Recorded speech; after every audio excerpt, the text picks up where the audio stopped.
Hello, everybody. Jason White here, coming to you on November the 21st, 2025. A very special episode tonight. This is episode number 75 of Into the Fire. That's like a diamond episode. And so I'm very, very honored to have a special guest tonight.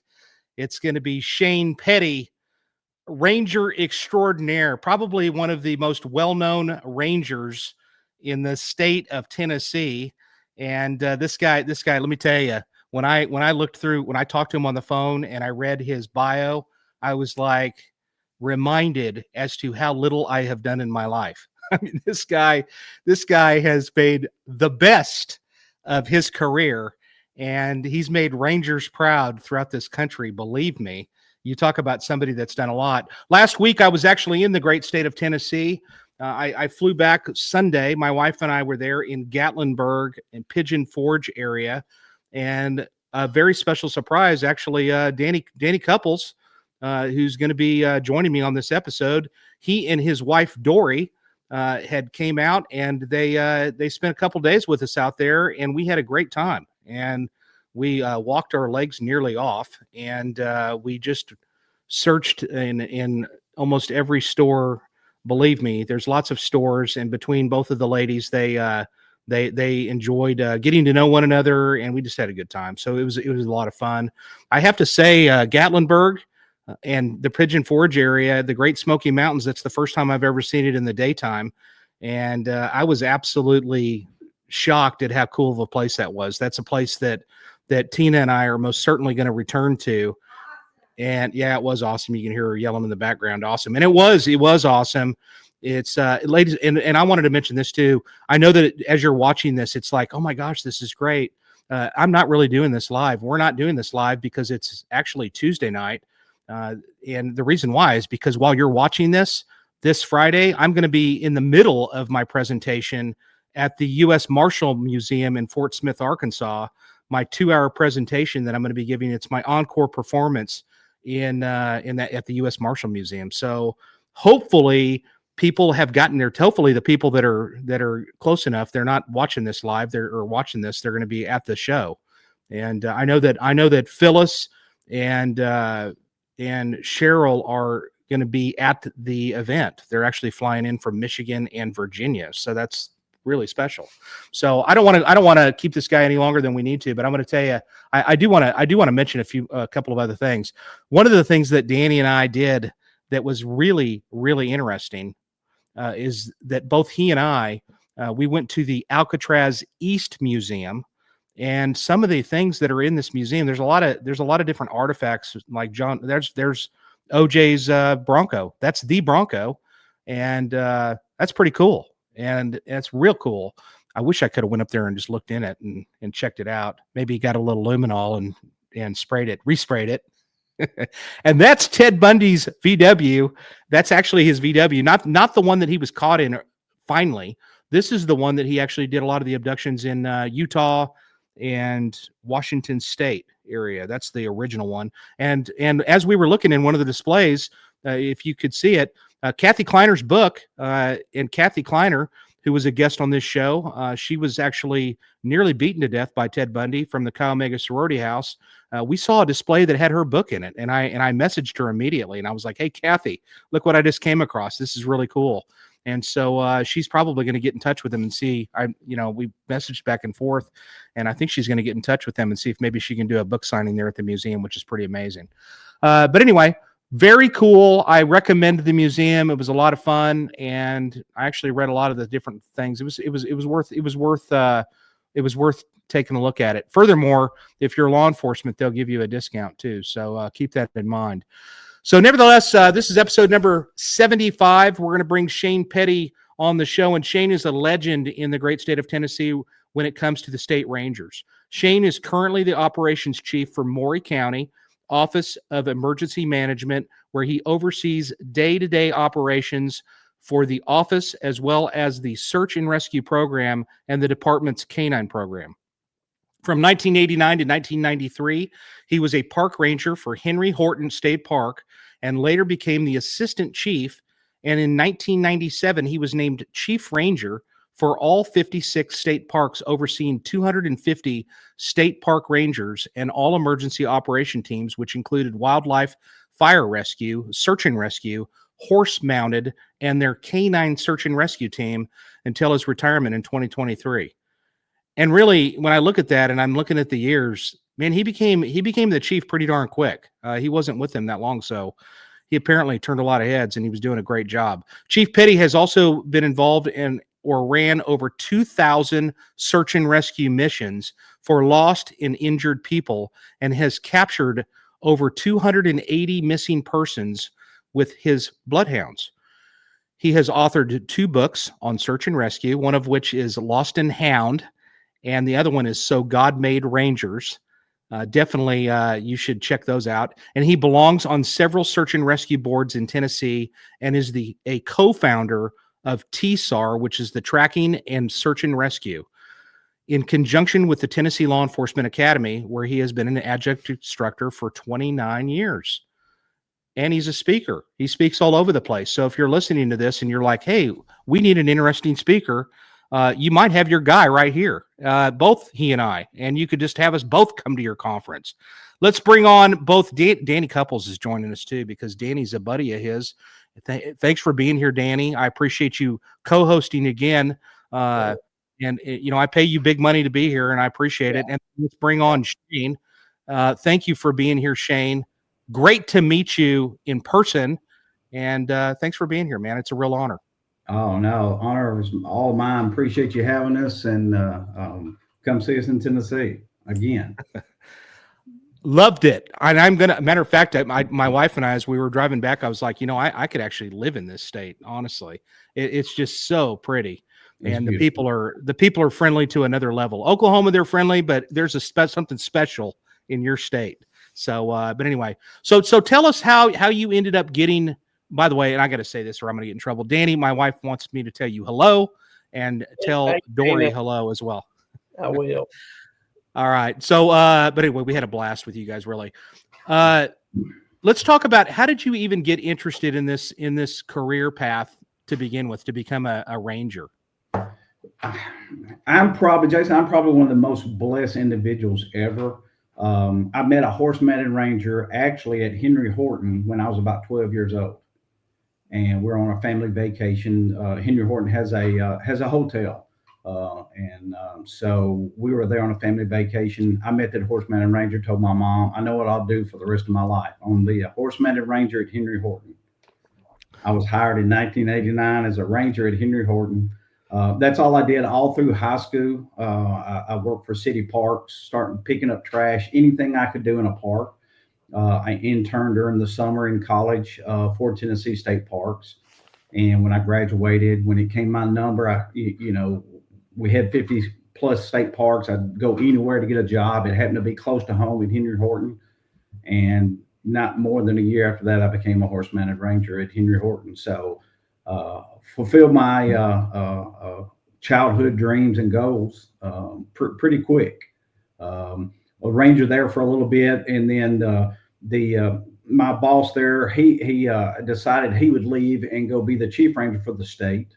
And he followed me or brought me with him, not because I was that smart. It was just I could work harder than anybody, and he just needed somebody that could hustle. And so right when we were about to get our program off the ground, unfortunately, he contracted cancer and had a tough battle and lost it.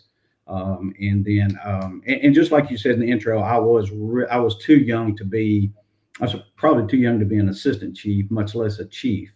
To command that big of an area, but I took it on and worked as hard as I could and was able to do it for 25 years. So it's not real easy to hold on to a position at that level for 25 years, but I was very, very blessed.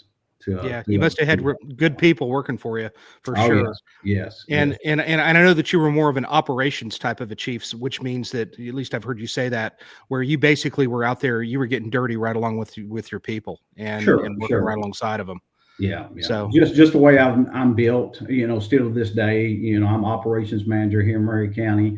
And just because, I'm still out running in the woods with the canine still to this day. Hey, let me ask you something. You'd mentioned something about this program when you were in high school and growing up. Is that to me? It sounds almost like the Explorer program. Does that still exist? And is that something like if somebody has kids that's watching this and they're interested in a program like that, is that unique to Tennessee, or is that a program that kind of goes on in other states as well? Well, it goes on in other states. So we have, it's not a prerequisite, but it's probably about where we hire about 85% of our rangers. So I did it as an internship. So I got credit in college and got paid. So, and it's called a seasonal interpretive ranger. So you would lead hikes, hay rides, recreational opportunities, depending on what park you were and the amenities there. And so it was kind of a training ground that you'd get to know about the park and the park rangers. Do I want to do this for a living?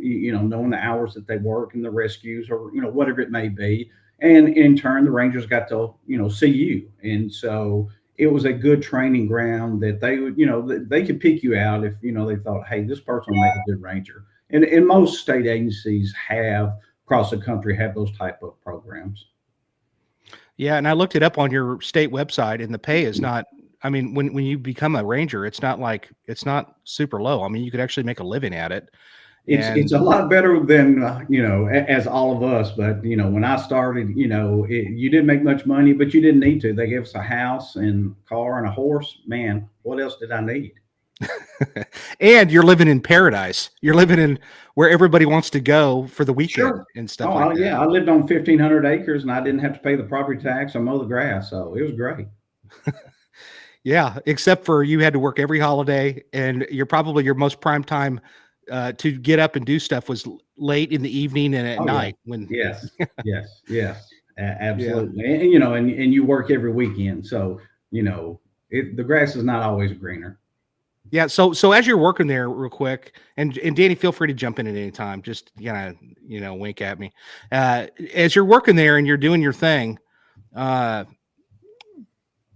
sure that life as a ranger was pretty slow during the week. But then when COVID hit, people went nuts and everybody bought a freaking travel trailer to where you can't even get a spot in most of these places. Oh, it was crazy. Yeah. It was absolutely crazy. I mean, any spot it didn't have to be a park. It could be just a natural area. My definition of a natural area for a quick is just, it's a small area usually that didn't have rangers. So just a hiking trail on the side of the road, it might have a parking lot that would hold 15 cars and there would be 100 cars out there. So we really had our hands full during COVID. Hey, Jason, there's a TV show out now. It's called Tracker. Have you seen it? No. It's you need to watch it. It's probably one of the number one show on I don't know what, ABC maybe, but this is the second season. But my point is, every time I see that show, I think of Shane. Shane, have you seen it? Oh yeah, yeah, absolutely. And he's always been my hero since I've heard him talk my whole career. And one of the things that I remember, and I told him about it the other day, and he said, "How do you remember that?" Because it stuck with me, and it was about a person who was lost in the mountains, I believe, and it was really frigid weather, and it has something to do with fleece. And I'll let Shane tell that story if you don't mind. Sure. It was a young lady again in the Smokies, and she became lost. The day she got lost in the Smokies, it was 14 degrees. At night, the wind chill got down to 11 below, and she actually got injured and fell in a creek that first night. And there is no way or reason that she should have been able to survive. And she was lost for 2 days, didn't find her for 3 days. And she basically, what saved her life was she had a fleece jacket on, and she kind of pulled her arms in it, zipped it up, pulled it over her head, and just kind of huddled in it like a tent. And that fleece, even being wet, had the insulation capacity to save her life. Wow. And I was able to interview her also 25 plus years later to find out about her, if she had lost any of her extremities, and they were able to do some therapy and keep all of her toes and feet. But it moved me so much that when I came back, being in charge of the Rangers, automatically their winter jacket became Polar Fleece. I mean, it moved me so much that it had that life-saving capability. Yeah, you guys are required to have bachelor's degrees to be a ranger, and am I right? Yes, yes. Yeah, and so I mean that's saying something right there, because my police department, actually the Tulsa Police Department, I think we're the last one standing of municipal departments that's our size to require a bachelor's degree. Okay. And my point is that you know you have to have a tough time getting people wanting to do that job at this point. I know that we do, and especially with the schedule and stuff. Now I'm sure you get nature lovers, man, that they just love the outdoors. They love fishing. They love all of it. You can still get a house that's the ranger house, right? But they just pay a lot. They pay a lot less for it. Yeah. So you guys, what I'm getting at is that you guys are like you're a police department. You guys are commissioned police officers through Post, Sure. which is the certification entity. And so are you guys I have no doubt that they dump bodies with regularity in murder victims and stuff in state parks. I'm not trying to advertise that, but that's the reality of the world. Is that your case, or how does that all work? I mean, are you guys working it from the It's a little bit joint jurisdiction. It's kind of odd. I hate to think about that. When I do a lot of talks, and I try to tell people don't wash this out. But my thesis were bodies that were dumped in natural areas in state parks, and it's kind of sad. But that's kind of normal all across the country, that people find natural areas type that are in rural areas. But we certainly don't have the investigative capacity and background and training. So we're going to usually lean on our local sheriff's department, or here in Tennessee Bureau of Investigation. So we would be heavily involved, but we're going to, use people like you that, that's what you do every day. It's certainly not what we do. So we're going to lean on those local jurisdictions to assist us in those areas. Shane, I never did fulfill my promise to you years ago. I was going to set up a training for some of your staff on how to respond to bodies that's found in the wilderness as a death investigator side. Sure. And I never did get that together for you, so I apologize for that one. We'll still maybe pull that together for them. I still work with those folks pretty much. I'll always be a ranger, so I still talk to them an awful lot. Get with me, we'll get her done. All right, sounds good. Yeah, that would be cool. And then the other thing that struck me about your state is that it takes 9 hours to drive from one tip of your state to the other. I had no idea. Yeah, I know it's a long state, but 9 hours. And I think I heard you say something that you've driven like 1.5 million over 1.5 million miles in your car. Is that right? Yeah, it may be a little bit more than that. I kind of added up all the vehicles that I turned in over the years, and I think it was around about 2 million, something like that. Really? So, it'd be odd. I'd be at a store somewhere and somebody'd see me in uniform, say, "Now, what part do you work?" And I'm like, "It depends on where I woke up." It's usually where the emergency was, but that was the excitement about the job. I got to see places in Tennessee, that most people just don't get to see.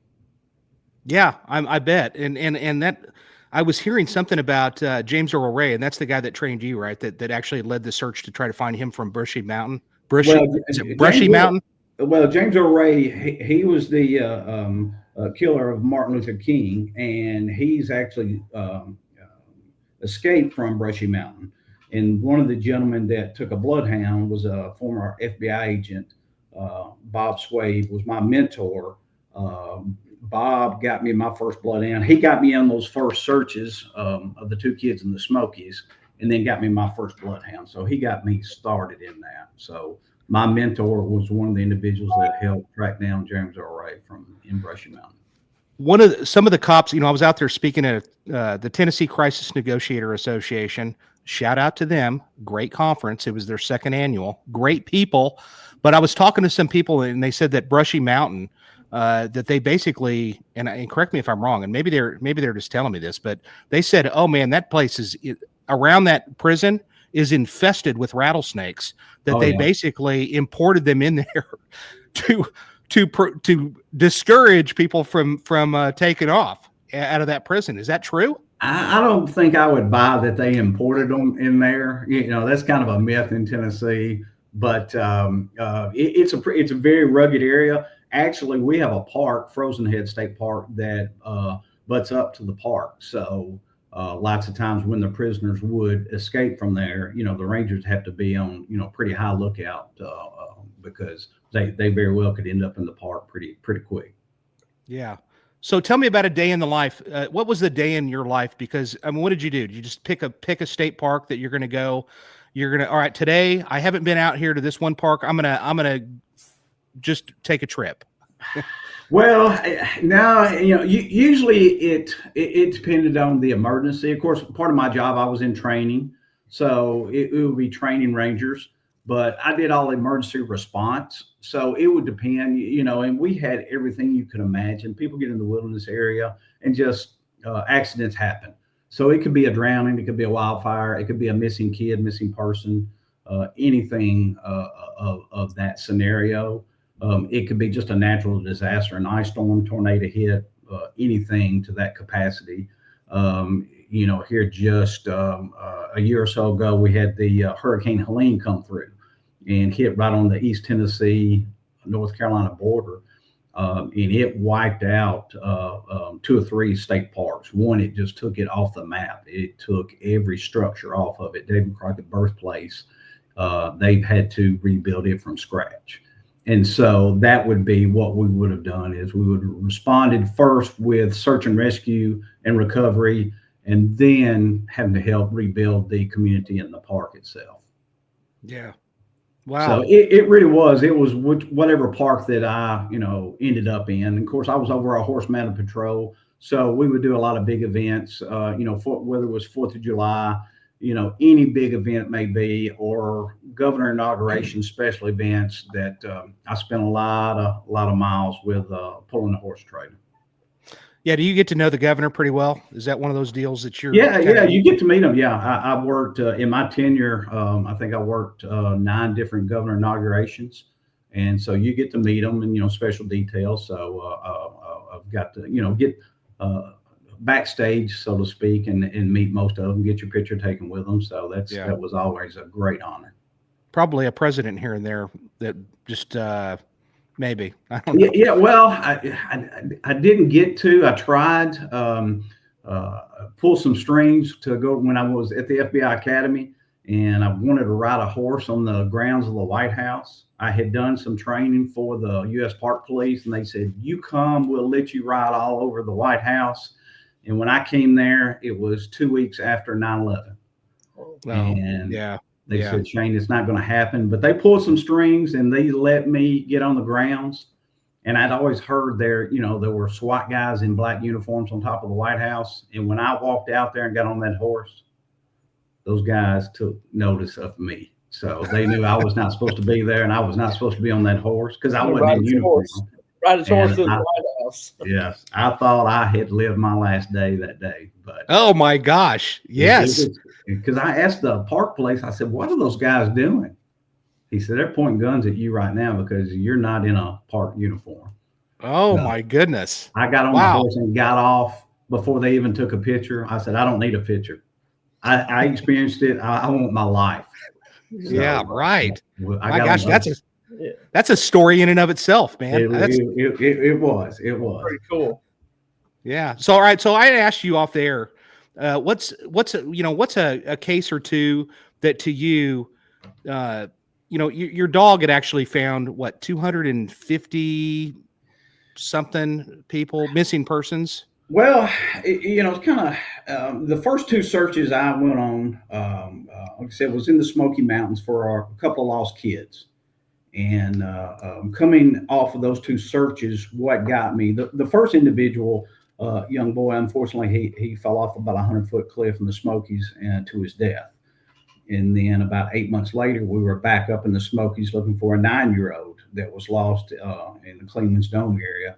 And we found him alive after 5 days. In both of those cases, it moved me, not the search, but to have to look at the parents. When you come out of the woods every day and you look at a mom's face, that they're just, they're hanging on anything that you may have found, a footprint, a thread of their clothing. And when you hadn't, I mean, it really pushes you to do something more.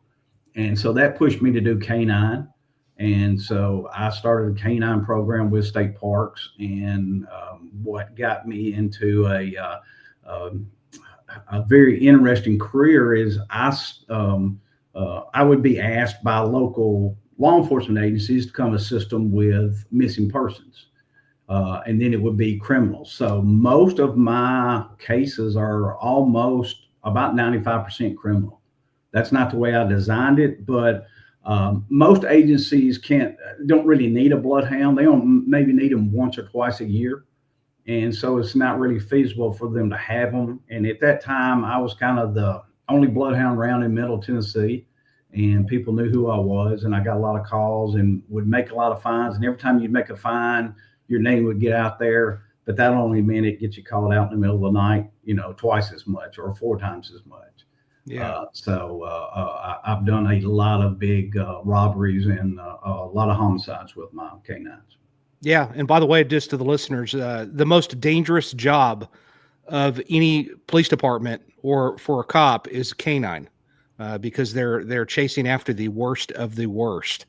And did you ever have any close calls with respect to that?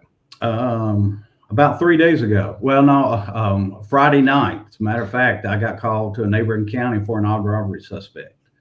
And we got out there, and suspect had been in the woods for about 4 hours. They didn't have a canine available, and took them a little while before they got me. And it was still about an hour and a half for me to drive there. And I was very proud of my canine. I was there about 20 minutes. We had him, but unfortunately, it was dark, and we're not going to use flashlights if we can, because that puts you as a target. Mm-hmm. And I'm just trying to read the dog the best I can. And I knew we were getting close. And so I stopped real quick and put my lights up, and the guy was about 12 feet in front of me with a shotgun. Oh my gosh. So it was, as you said, it's a pretty dangerous job, but the locals did a great job of getting a good perimeter, keeping the individual there. And we had a good negotiator with us, and we were able to talk him down, and everybody was safe, and we got him some help, and all is good. I've always heard just being a ranger is one of the most dangerous jobs as well. You're out in the woods by yourself, and you come up with maybe a hunter or something, and it's just you and him. I mean, rangers and wildlife officers. Wildlife officers usually out there by themselves, and everybody they're going after is, during hunting season's got a gun. So it is very dangerous for them. So, yeah, not to mention bears. You know what, Shane, I had no idea that that's a bear that I took a picture of next to the road. And that was up there about a mile outside of Gatlinburg at that Ogle's cabin. You probably have seen it. And I'll tell you what, man, there was bears running in and out of the not running, man. They were just chilling and walking into town and walking right by the bar and wherever. Well, I was like, holy cow, man. These things are ever. Matter of fact, on that, I took a video of that bear right there. Yeah. And then I happened to watch that video a little bit more. And there's 2 more bears up on the top of the hill that I never even noticed. And so, I mean, that's got to be something that you run across those things all the time. It's kind of interesting. I just shared a post on my Facebook site just about an hour ago. I think it was the Tennessee Law Enforcement Training Officers were having a conference right now in Gatlinburg, and a TWA officer, a friend of mine, was up there, and somebody took a picture, and the bear pried open his tailgate to get some bubble gum, I think, out of the back of the truck he could smell. So it had a bear actually attacking the wildlife officer, maybe he was checking his license. I don't know. Smokey the bear too. Yes. Yeah. Well, I'll tell you what, man. When I went into the hotel there in Gatlinburg, they just said, "Hey, make sure that your windows are up and make sure that there's no food in the car." And I'm waiting. I'm thinking, what, you have like a burglary from vehicle problem here, or you have like a significant homeless population? They're gonna rip my window open, and they're like, and I'm like, and I'm like, what's the deal? And they're like, oh, because of the bear, and I'm like, what? The what? It didn't even dawn on me. And they said the bear. They said, oh yeah, they come into the lobby sometimes, and I'm like, are you kidding me? Sure. And I couldn't believe it, man. And there was probably, there was 4 or 5 sightings there in town. Plus, they said now's the time that they're really they're more dangerous now because they're scavenging for food before they hibernate, I guess. Yeah. Welcome to Tennessee. And they're getting closer to where, we live in Middle Tennessee. You know how far that is, Jason. You had to drive. Yeah. To get to the airport, but they're migrating in this area. Is that right, Shane? I read a story on the news actually a few months ago where a bear was hit by a car here. Yeah, over in Rutherford County. Yeah, just one county over. Yeah, sure was. So we've got them here. They're headed this way. So what's the deal with them? Are they pretty much? I mean, if you know what to do, I guess. I mean, have you ever? I'm sure you've ran across people that have been killed by them. That's just. One of my mentors worked Richard Taylor. He taught me how to work a bloodhound and do search and rescue. And he did work one bear attack of a young girl, and it was a fatality. And most of the time you're not going to run into an issue, but this girl, got in between the mom and the cub, and the animal was just doing naturally what a parent would do. And she was just at the wrong place at the wrong time. But most of the time they're going to take off running. But, if you get up in Gatlinburg, they get pretty used to people because they know, and that's why they tell you don't feed the animals, because they're going to get too used to you and too dependent on you. Yeah. Yeah. Interesting. All right. So you did a couple of other things that I think are really fun and neat. And one of which is you kind of got together a lot of these artifacts and stuff, and you created a museum, so to speak. Am I right? Yeah, we're able to create it. There's a fine line between historical interpretive protection and hoarding, and I was kind of more of the hoarding side. But being the chief for so long, I just, I loved interviewing some of the old Rangers, and I collected as many old uniforms as I could over the years. Old saddles, old first aid kits, old, I had a example of every revolver and pistol that we carried over the years, and of course photos and things like that. And so we were able to put it into a museum. Unfortunately, with growing pains, we've had to do some rebuilding. So we had to pack everything up, but we packed it up, we inventoried it. We hope to take it on the road to East Tennessee, maybe to some museums here in the next year or so. And then the administration has told me they are looking to find a permanent home for it. So we hope to find a good park for it. And it's pretty cool because I know there's a national park ranger museum, but I don't know of another state park ranger museum. So it's pretty cool. And it was in the chief ranger's office. So it was a good way for new rangers to come in, kind of know their history, know where we came from. And I would make them write me a article on, and I'd give them, Jason White, and I'd make them go research who he was, how he got started, what park he worked at, and tell me something about him. Because, I think you need to know your history. You need to be able to tell your story, and you can't tell it without knowing the history of your agency.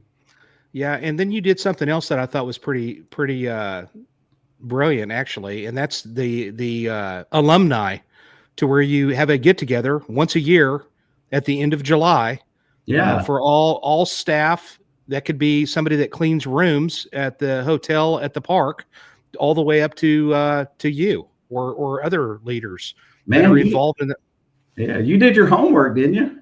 Man, I give you credit. But we started that several years ago, and I found out it was, I called her when I first started it. I called a ranger that had retired about 3 years ago, or 3 years prior to that, and he started crying.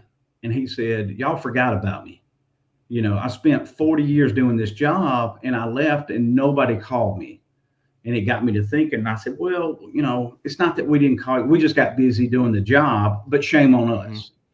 And it taught me that you get in a job that all of us are in, you live it, your family lives it. And especially when you're a park family because you live on the park, and they end up dealing with as many campers as the Rangers do sometimes. So and then I spent so much time in all the parks. I would stay in their houses. I'd be at their house on 4th of July because I was working a park lots of times more than I would be mine. So it became a good family. So we get together. We do it at the end of July because that's right around World Ranger Day, and we celebrate World Ranger Day. But it's not just for Rangers, as you said. It can be somebody, one of the maintenance guys that worked at a park, one of administrative persons in the office, or somebody that cleaned the bathrooms at the picnic shelter in the hotel. And we're all a family. We come and get together and tell stories and show photos, and do a little memorial video of folks that have passed on, and just try to protect the legacy of our history of our park system. Yeah, it's just like when a cop retires from a police department, it's like their identity has just been stripped from them. Absolutely. Yeah. And you got to be careful about that too, because these guys, that's their whole family, and once they're out, they're out. And yeah, and that's I think that's brilliant that you put that together. Actually, where is the National Ranger Museum at? I believe it's in Yellowstone. Oh, okay, nice. If I remember correctly, I believe it is. And something that we're hoping to do is we're going to take. We've already started doing a couple of them. We're taking our alumni and putting them back out in the parks. Leading some hikes. Taking the ones that their strong suits, what they were able to do. And I'll probably end up doing some search and rescue or canine stuff, demonstrations for groups. And same thing I would do with the kids is educate older folks that are out there hiking and things, the dangers. So, I get to be a ranger for an hour or so. And so we still try to get the alumni out there. And, we put a lot of money into them. We might as well get something back out of them. Yeah. Is that near Old Faithful? It's where that ranger. I'm not positive, Danny. I apologize, but I think Yellowstone was it. Yeah.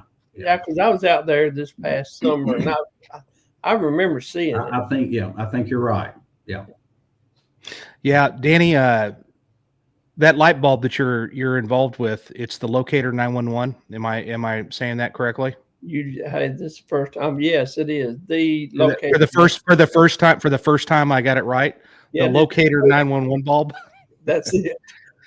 Amanda, ladies and gentlemen, if you're looking for a gift for your loved one to make sure that they are taken care of, and that emergency personnel, if they happen to have a medical condition or something along those lines, we're taking a pause for a little commercial break here.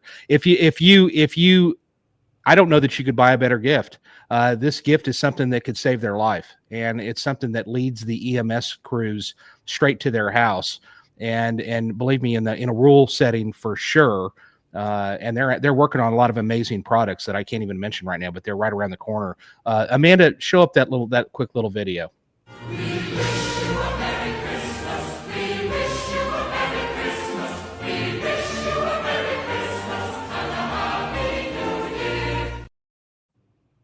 So go out, buy several of them. They and by the way, Danny, while I was with Danny and we were walking around this Christmas store, I don't know what the heck it's called, but I don't know how the heck I managed to get out of there without spending a dime. But in this store, Danny's sitting there checking his phone. He goes, "Yeah, we just sold 100." And so he sees every single one that gets sold. So it's a big deal. Any comments, Danny? Any last pitch? Yeah, we get alerts that doesn't happen very often, but when it does, it's pretty exciting. But you said it's not only for EMS, it's for law enforcement, fire departments, or anybody responding to a call. And both of you know how hard it is to find a house, especially at night. So from our experience, we need this, and it's a gift that can keep on giving. Yeah, not only that, but they've got a lot of other things that would help if you happen to get lost in the woods too. So all of this stuff is coming very shortly. And I'll tell you something, Shane, did you guys, right now with the drones and stuff and how they're being utilized, I'm sure that we've looked for bodies that are in our rural area, like out in the woods and stuff. Man, it's tough. It is tough to find somebody. but the drone technology is getting better and better. I'm sure that that's something. Is that something that the Park Service is starting to look at to Sure, help yeah. the search? Yeah, that's pretty much standard, for years and years, and we still do. We used lean heavily on the Tennessee Highway Patrol and their aviation unit, but it takes a while to spin that up, and it's a lot quicker and easier to get drones out there. So the park system has some, but usually we just would lean on our local agencies that would have them. And they could be there in just a few minutes and put drones up. That law enforcement armed robbery that I worked this week, I think they had about 6 drones up while I was out there looking for this individual. So we had 6 drones up and the helicopter all at once. Yeah. When I think of this bloodhound dog, we deal with German Shepherds and I think they're Malamutes or something. I don't know, but that's the types of dogs we use. And when I think of bloodhounds, I'm thinking like Cool Hand Luke, where he's escaping and running off in the woods. Are the bloodhounds, is their sense of smell like exponentially greater than like a German Shepherd? Well, you're going to get me in a big trouble.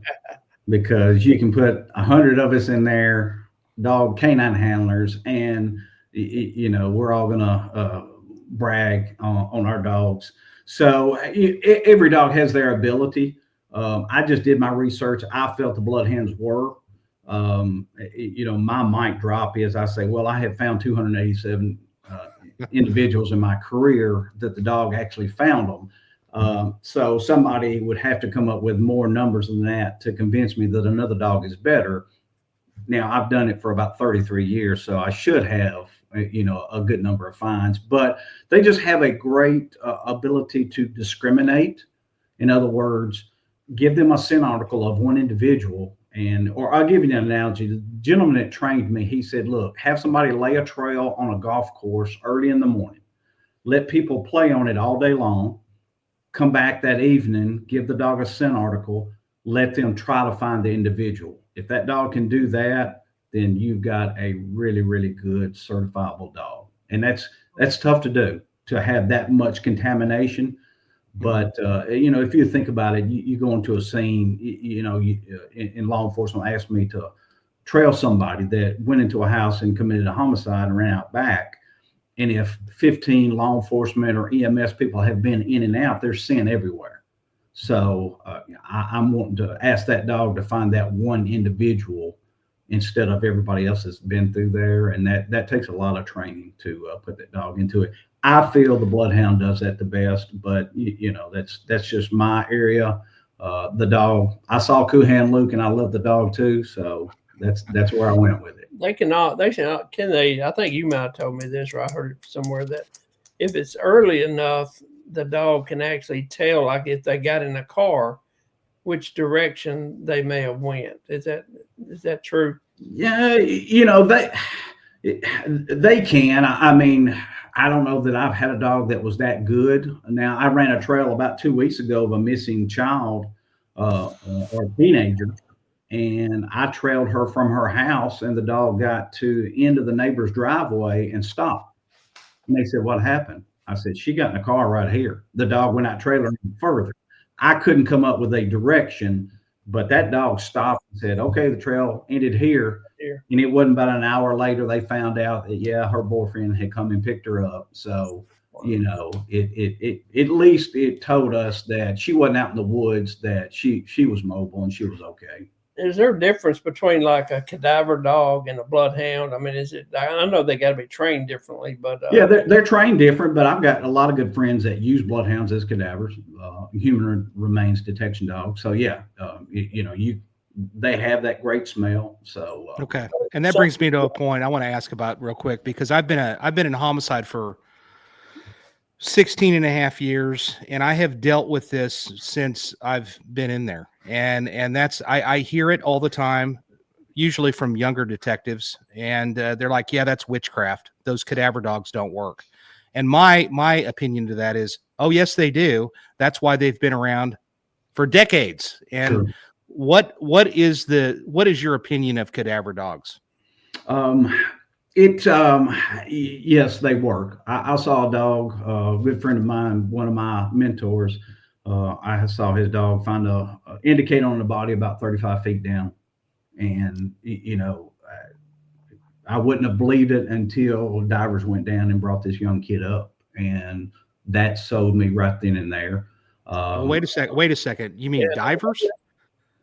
yeah, the dog would indicate that the gases were coming up, and the dog would bark, indicate, hey, there's a body down there. And so then we would bring in divers to go in and dive down and find the body. Wow. Wow. Did you ever have any luck with like buried bodies out there and so forth as well? Well, my job, we were talking about Hurricane Helene. My job became in Tennessee because I've worked so closely for so many years with the Tennessee Emergency Management Agency. I had the Department of Health and Department of Safety and the Highway Patrol calling me saying, Shane, get us cadaver dogs. So I sent probably dozens of cadaver dogs toward HRD dogs to Helene, and then a lot of them. I've got some really good friends that are really good dogs with Task Force One out of Memphis, and they went to Texas and to Helene. So they wouldn't, they do a lot of training. I mean, it is very rigorous, and the certification is really, really tough.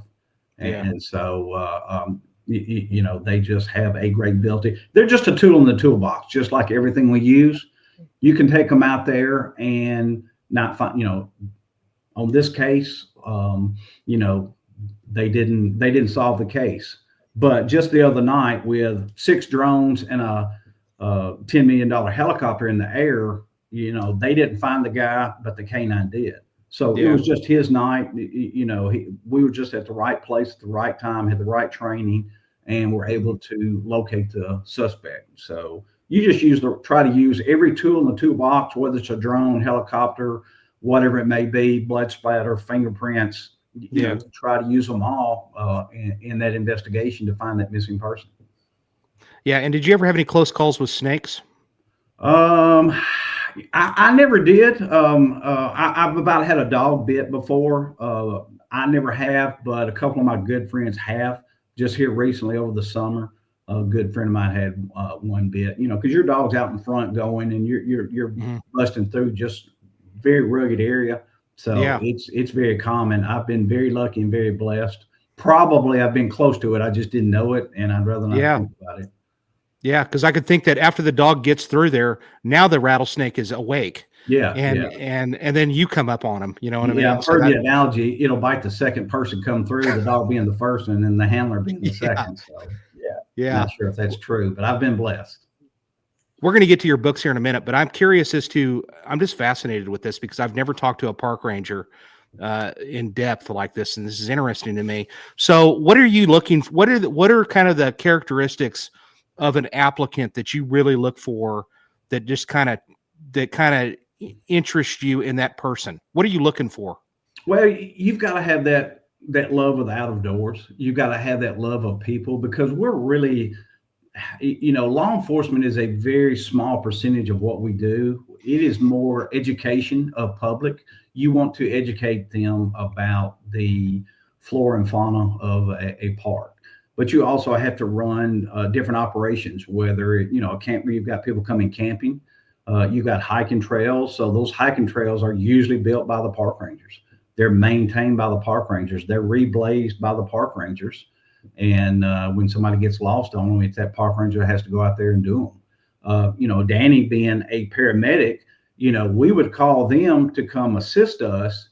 But Danny's like, I don't want to go 8 miles out on that trail. If I don't have to, I want to, you go get the individual that's injured and bring them to us. So with that being said, that's why we have to do a lot of search and rescue. You have to search for the person, then you have to rescue them, you have to treat them. So Danny and I, we got to know each other because I went to EMT school.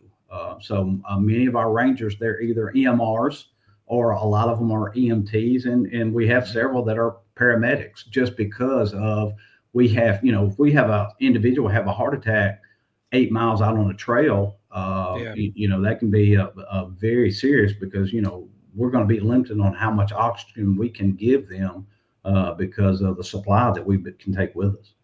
Yeah.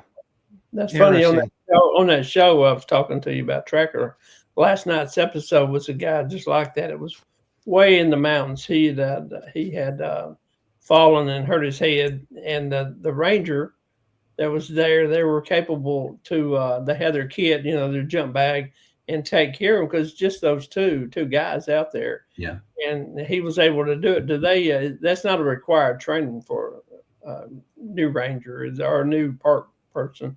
Well, yeah, one of their first requirements is go to the police academy, and then next one would be go to medical school, and then we would start putting them in the search and rescue end of it. Now it depends on what park they are. If they're at a day use park that's a historical interpretive park, they may not go through that training if they didn't need it for that park. But they also would be on our special ranger response classes or teams. And so we'd still put them through those classes. We did a lot of helicopter hoist with Tennessee Highway Patrol. So instead of having to carry somebody 10 or 12 miles in a stretcher that would take a long time, we'd call in aviation, and they would be able to hoist them out in a lot quicker time to really save somebody's life.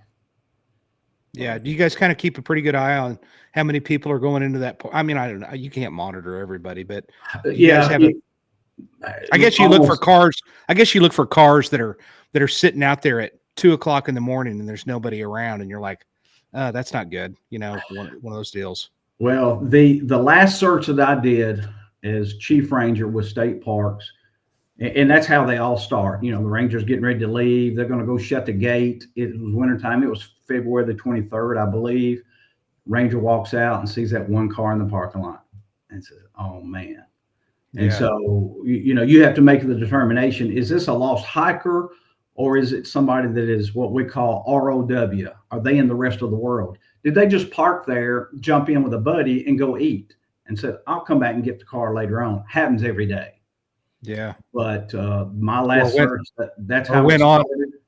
Or went off with their girlfriend that the wife didn't know about. Well, that has happened on a time or two. So they really get a good scolding when they come back. They come back and the gate's locked. And so, well, let's just call your wife down here to come pick you up. How about that? I got a little quick story, Jason. I don't know, a few years ago, it's probably been about 5 years, I guess. I was over in West Tennessee. Like you said, Tennessee is a big state. So West Tennessee, it's another 2 hours from here. I had met a buddy of mine that we're going to go to a casino in Mississippi, and we decided to do it back then. And I thought, where can I park my car? There's a state park here. I wonder who I could call. So I called my buddy up, and I'll tell you what, Shane. And when I went in there, I parked my car and I went into the park office, and I said, "Hey, is it okay? I had a friend of mine call, Shane. Oh, are you Danny? Yes. Just park it right over here, and we'll watch it all night." And I did. Not everybody can do that, so I felt pretty high that I knew somebody really important. Well, that didn't take a lot of effort. But now Danny Fleming, our friend paramedic, he called me in the middle of the night because he took a scout group to a park and didn't realize they closed the gate at dark. And it was about 11 o'clock at night. And he's like, "Do you know anybody at this park?" I said, "Well, of course I know everybody, but I hate to have to wake somebody up." But for Danny, I woke him up and they opened the gate for him. So, and we are going to get to your books, but I want to ask you one thing before we get to there. Sure. And I talked to you a little bit off air. Out of all these rescues, you've been involved in, and I know that the first couple that was kind of, it got you really, really interested in that aspect of your job. Of the rescue, and I'm sure you're probably it's an adrenaline thing, man. It's a big deal, and etc. But is there a career case or two that really stands out to you over all the years that you did this that were just an amazing story that just stands out from the others? Well, I've got a couple, and one of them was a young lady that was rock climbing with her brother at Fall Creek Falls. I think it was her 23rd birthday, and she was about 10 feet up. They had gone down into a very rugged gorge area, a few miles downstream, and just very rugged area. And she was about 10 feet up in the air and climbing on a boulder, and the boulder just pulled loose. it was about 200, 225 pounds, and it fell in her lap, and about 95% amputated her leg.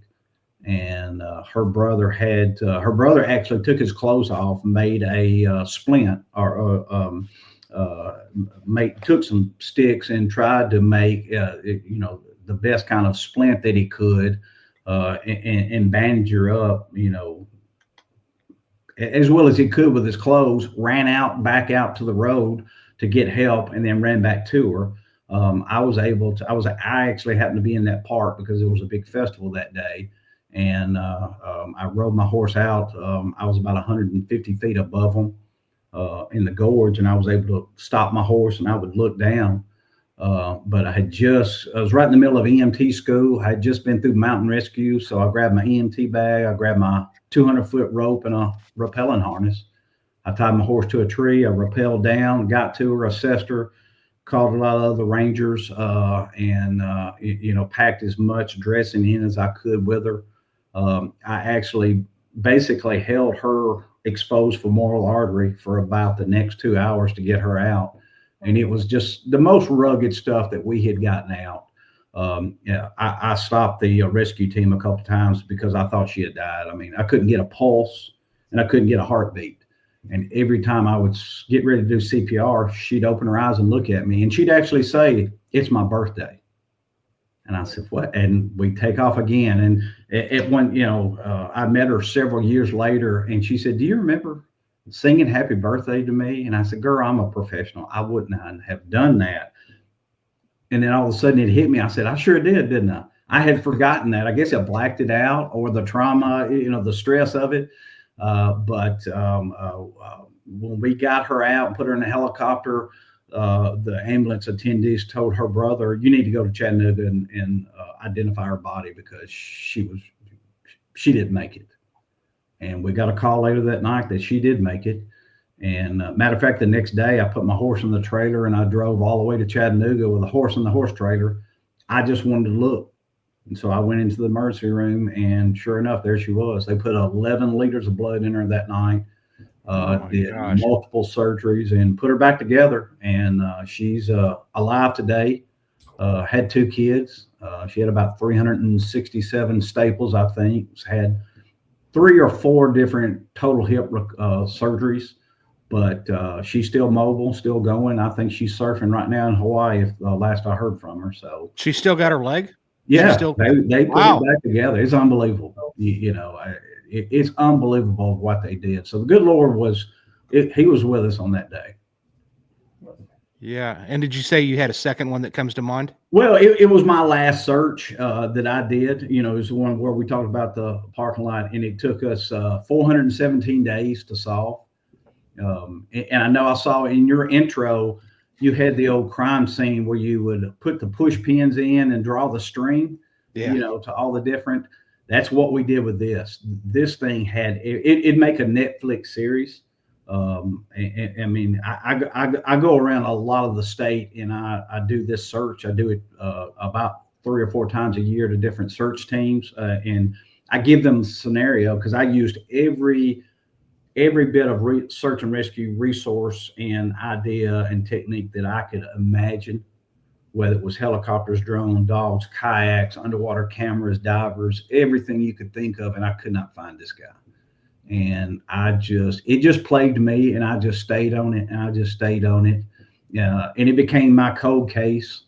And I told everybody, I will find this guy. And when I do, it's going to be the highlight, and I'm going to retire.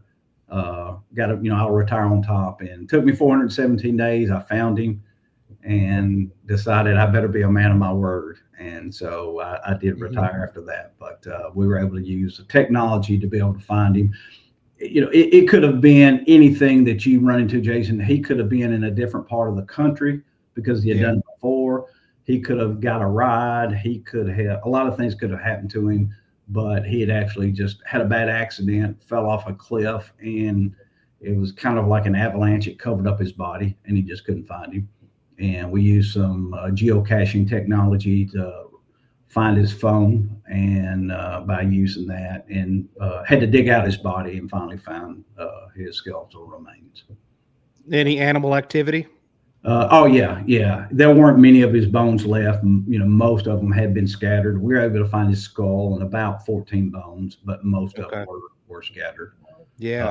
but one of the most interesting things, one of my buddies that just helped me forensically from computer side of it, he said, "I promise you, when we find this guy, whether he's dead or alive, he will have his college ring on." Every picture we could see in on Facebook, he would hold his hand up and have his college ring on his middle finger.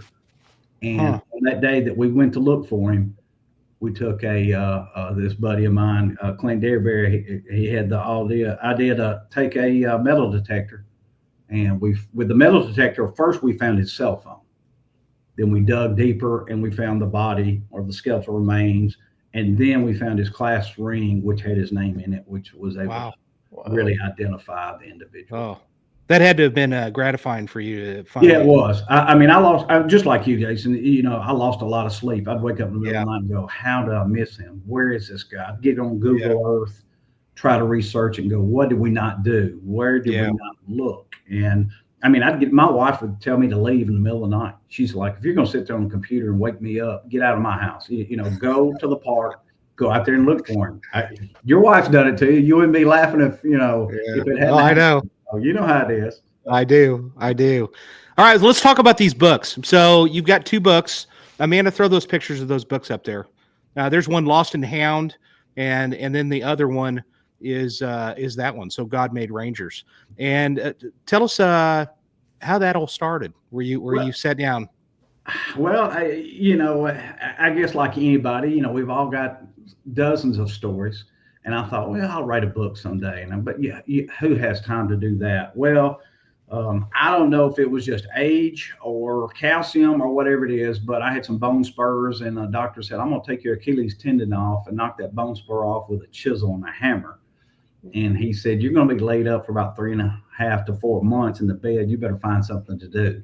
And I said, "You don't know me, doc. I will not be in that bed for that long." And I was wrong.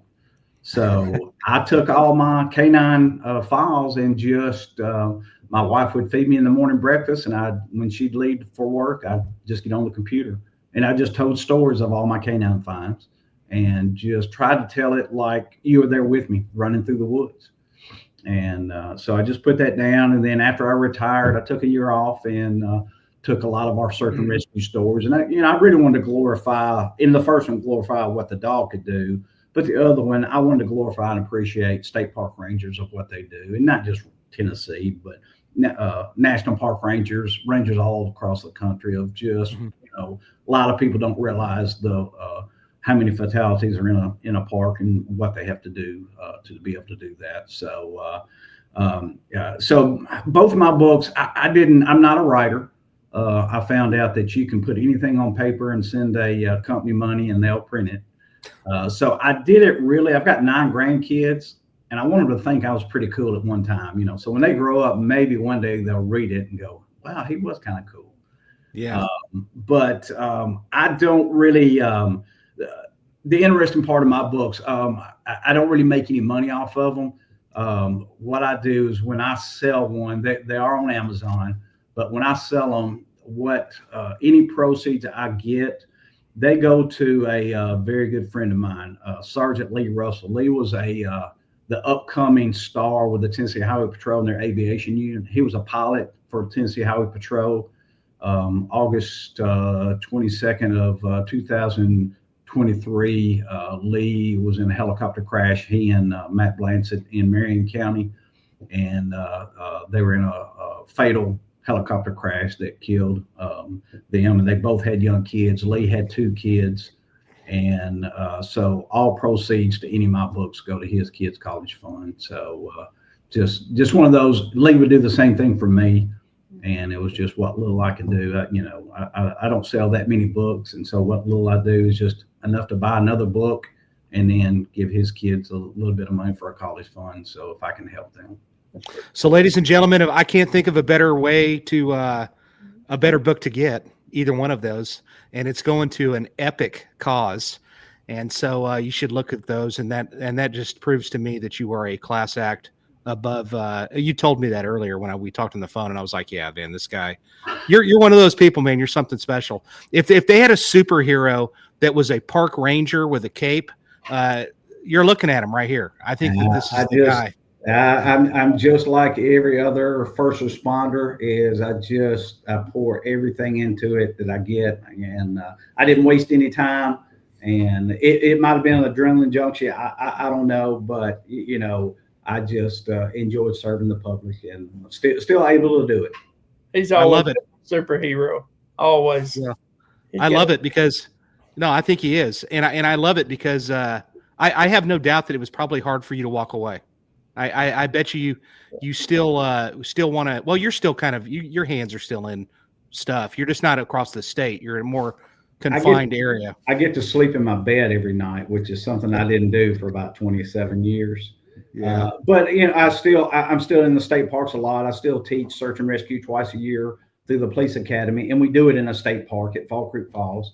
So, and I still encourage a lot of rangers to come through there because I want to keep on that search and rescue training. The state put a lot of training into me, and I'm still able to give back. So the mentors that I had years ago, now I become them, and I'm an instructor. And so I try to teach them everything that was taught me. So my last way to give back.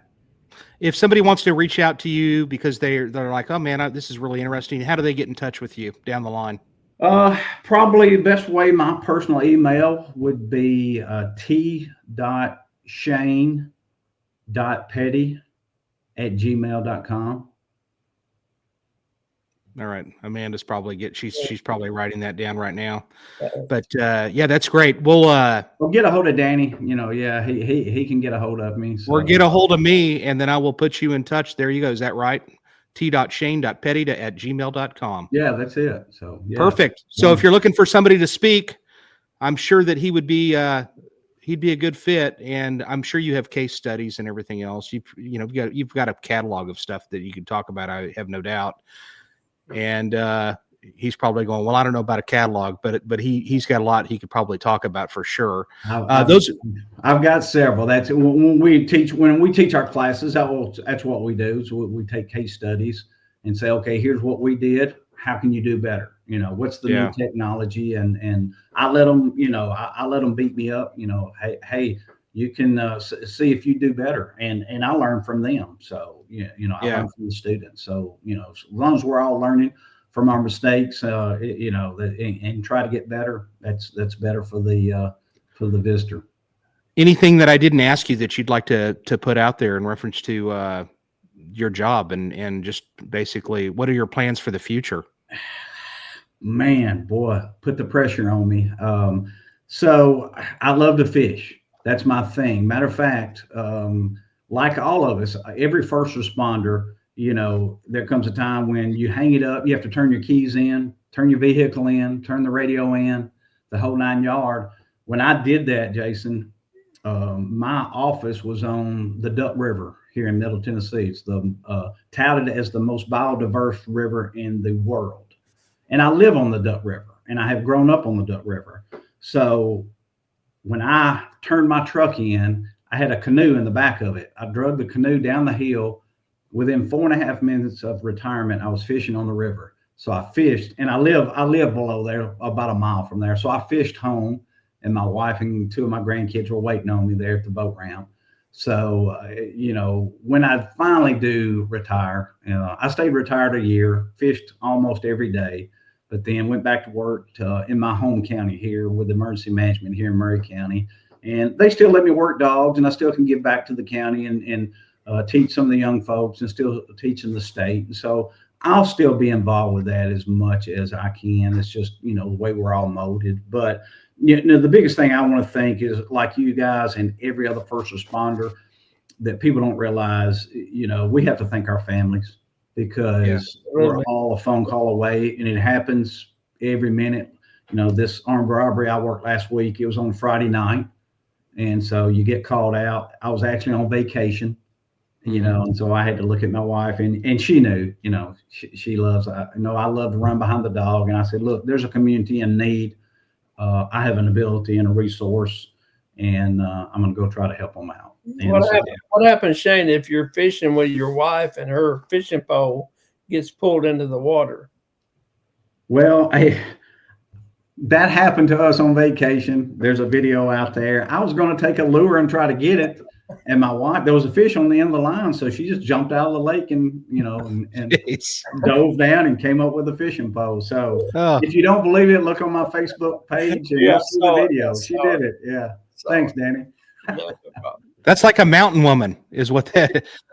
People just don't do that. I married a real country girl. She's not afraid of anything. Nice. Danny, anything else? Any other questions that you want to throw at him? It's just an honor to be in both of you guys' presence. But just be here. Thanks, Shane, for coming on and being a part of this. It meant a lot to me. Yeah, I know it did to Jason. Oh my gosh, man, it's been my honor. I mean, to be in the room with a couple of giants, man. Thank you, Jason, for having us on and come back to Tennessee. We've got plenty of more stories, and we can hit a state park and do some fishing. That sounds like a plan, and I'm going to hold you to that, and we'll definitely be back in your great state. I want to thank everybody for tuning in. This is episode number 75. No better person to be the guest tonight than Shane. And man, 75 episodes, that's a big deal. I encourage you, if you're still here at this point, like and subscribe. To subscribe to this channel, it takes you less than 30 seconds, and I appreciate it, and it's free. And what it does is it helps the algorithm, and it helps these guys get recognized by a lot more people and to get the word out. And that's what I love about this. I want to thank everybody for being here. Hopefully, I'm going to see some of you at the U.S. Marshall Museum. And tell a friend or a family member, if you really enjoy the content of this, to go ahead and check it out. And I appreciate everybody that does. And please leave a comment, because I try to respond to all of those as well. Check out my TikTok page. That thing is exploding. Danny's shaking his head up and down. That's right, because it's exploded. I don't know. I put some videos on there of checking out a couple of real life crime locations. And it's kind of fun, and I enjoy just kind of doing some fun stuff like that. I'm not acting stupid. I'm just it's kind of my thing. Shane, my thing is murder. Your thing is looking for fish and people out in the wilderness.